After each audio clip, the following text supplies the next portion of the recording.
Welcome back to the rules of engagement. We just talked about fantasy versus partying game 1 and 2. We're about to jump into fantasy versus partying game 3, but before that, let me remind you guys, if you ever missed this show or any of the great show matches or other products we offer here at our MLG, we've got an amazing YouTube. We're trying to catch up to Call of Duty in subscribers. We're still behind by like 5,000, so we've got some work to do. But youtube.com/official MLGSC2. Go there, you can see all of our great content. We do our best to get it out as soon as possible. If you can see here, World vs. Hero uploaded 22 hours ago. That means that basically an hour or two after that series was over, this video was already up. You can expect within an hour from now, there's going to be the match you just watched. Innovation vs. TY will be up on VODs, of course. Playlists as well, if you want to catch Winter Season Showdowns. Want to catch comments of the day, highlights from the broadcast, Starcraft 2 tutorials, rules of engagement, hardest form exhibitions, or top 10s. You can sort them by whatever type of video you're interested in and check them out that way. For now, let's jump into our game, though. It's going to be Party versus Fantasy, game number 3 on Cloud Kingdom. And one thing I want to talk about is when you open up two really different types of builds. One, a one-base tech harass build. And your opponent opens up an all-in build, and how those two builds in general, these general types of builds, can interact with each other and the strengths and weaknesses of each one. Then we're going to talk about Partying's reaction to the madness. Madness being a situation that arises when these two builds clash. Then we're going to talk about how fantasies reacted to this madness situation. And talk about basically the techniques you can use when you're in a situation that's just crazy and how to know what to prioritize your mental powers on. Because, of course, you can't be everywhere at once. You're not some amazing robot unless your name is Flash, and then you can. But if you're not Flash, we're going to talk about what to prioritize on. If you are Flash, you do everything. So we're going to start off with basically comparing the two different builds, right? So Partying is doing a one-base Blink Stalker all-in build, and in Harvest Swarm, you do not need the Observer to get high ground vision anymore because you have that Mothership Core. And Fantasy is doing a Widowmine drop build, right? And that's just an amazingly sick, good build because you drop Widowmines in your base, they blow everything up, and then you win the game. It's the general idea of it. But this is a harass type build because the Widowmines are there to damage their economy, kill their workers. You're not trying to just absolutely destroy their army and everything they have quite yet. You're harassing their economy. The Blink Stalker all-in build are actually trying to just outright kill them, eliminate them from the map. So it's an all-in build versus a harass build. Now, while the harass build typically involves more tech, right? He's got a factory, a starport, a barracks, a couple add-ons, 2 gases mining. I mean, Partying does too, but Partying only has the Blink tech. That's all he has versus factory tech and starport tech, medevac, where did it go? Medevac and Hellbats.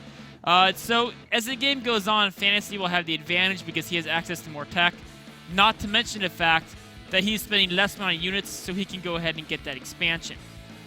Now as we go through here, the first thing that happens is Partying gets Widowmines dropped into his base. Now if you're in a situation as a Protoss player, you're doing an all-in build. You already know you got to go out and you got to kill your opponent right now.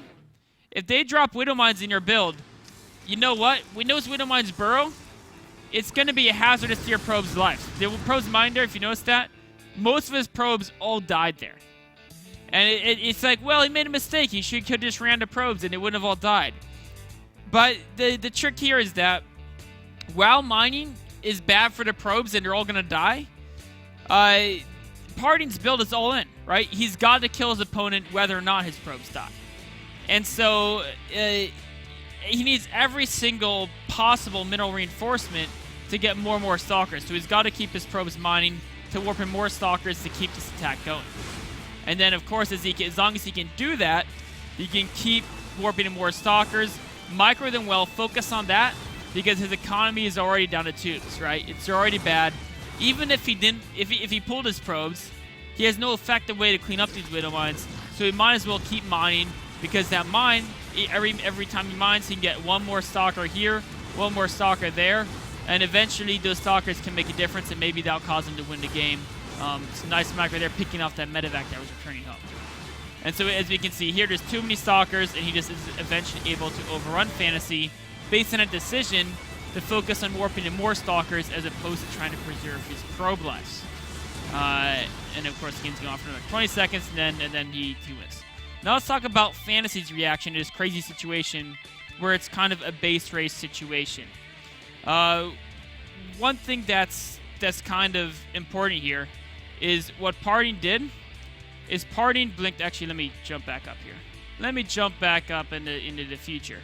So, let me jump back. I'm messing with you guys a little bit, trying to find just the right spot, and it's not letting me do it. So fast forward. What Parting does here is he says, I'm not going to defend my base when the Widow Mine drops. Let the guys die. What I am going to do is put 100% of my units in your main, right? And I'm going to unify my entire forces. Now, let's see what Fantasy has. Well, Fantasy's forces, he's got 2 Widow Mines here. He's got 1 Widow Mine and a Medevac here. He's got 1 Widow Mine trying to run back. It was up over by the bunker. He's got another Widow Mine up in the front. He's got 3 Marines heading back. He's got SCVs flanking over here. And he had a Viking. He had a Viking that just died, actually, that was rallied out here. So he's got units all over the place. And this is something in war, you know, Sun Tzu talks about this actually. He says, you can form a single unified body, while the enemy must split up into fractions. Hence, there will be the whole army, right here, all these. Actually, let me just use my fancy pen here. The whole army, right here, pitted against separate parts of a whole. And so he's pitted against, there's an SCV flank here.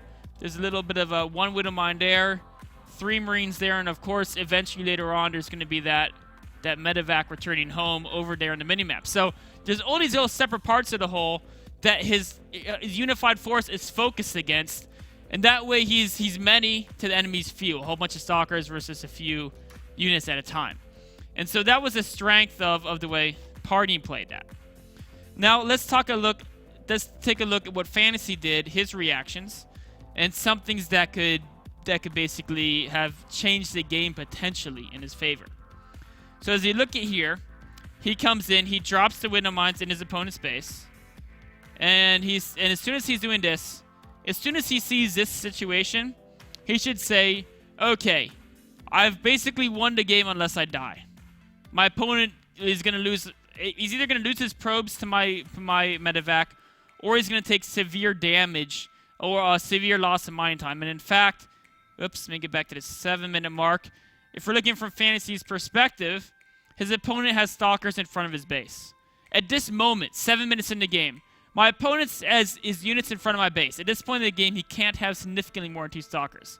He'll have a couple more units, but not enough to defend this drop. So he knows the drop is basically going to destroy Parting's economy. So all he has to do is not die. And then this is the point when really what he should do, back up from this Medevac, abandon this bunker, maybe put another bunker here. Instead of trying to wait for this tech lab and get a factory, just keep cranking out those Widow Mines like a maniac. Just absolutely just crank those out because they're your best defensive option. Build Marauders instead of Marines. All this switching around is just basically not realizing the situation that his opponent's economy is basically reset to 0. And whenever your opponent's mining is reset and they're basically dead, what you want to do is focus on keeping something alive. Don't try to develop into your normal macro game and keep your whole base alive. All you've got to do is keep anything alive and you win. So this is where it would have been great to have those Marines out, the mines backed up here. Don't even have to defend the production line. Forget the production line. What you want to do is just hold on to some mineral income, keep making SCVs because you've got extra money and you can use them in the battle. And then try to pull maybe 2 Widow Mines instead of 1. Wait to group up everything. And of course, you got to be so careful about losing. I mean, these two, he lost 1 Widow Mine and the other one's almost dead, trying to get up there. That's his key defense is those extra Widow Mines. So having them losing that extra one, then losing the other one here is a huge blow because as you can see, this 1 Widow Mine is able to do so much damage every time the Stalkers come near it. It takes all the shields off of them and actually it kills one because that one was slightly hurt. Takes all the shields off the other ones. Now imagine if the other Widow Mine was back up here as well, and then the Medevac, instead of running into the Stalkers, took the longer way around, dropped off the Widow Mine. You had 3 Widow Mines to defend your worker line, Medevac to heal the SCVs, cranking out more Widow Mines constantly and just burying them the instant they pop out. You'd be in a much better situation. So the key thing to remember there is that if you're the Protoss player doing the 1 base all-in, try to strike as quickly as you can with everything in one group, while your opponent still has units spread out on harass, spread out trying to defend their natural, defend their main, because you can just crush them with a whole bunch of units to a few bunch of units. And of course, if you're on the other side, you know that they've got to kill you now because their economy is so damaged. In fact, you could have lost all his SCVs, be down to 0 food, and Emil still done would have mined more than Parting because Parting really wasn't mining at the end of that game. The Widow Mines killed all the probes. So just try to keep something alive. Don't try to defend all the angles of your base. Bunker up in a tiny little hole, you know, go into a little turtle formation. It's like if you're way ahead in a boxing match, right? Don't do anything crazy. Just keep your hands up and try not to get knocked out. It's basically the same idea, right? Don't swing for defenses if you know all you've got to do is hang in for the next couple minutes and you're home free as your opponent's economy is totally reset.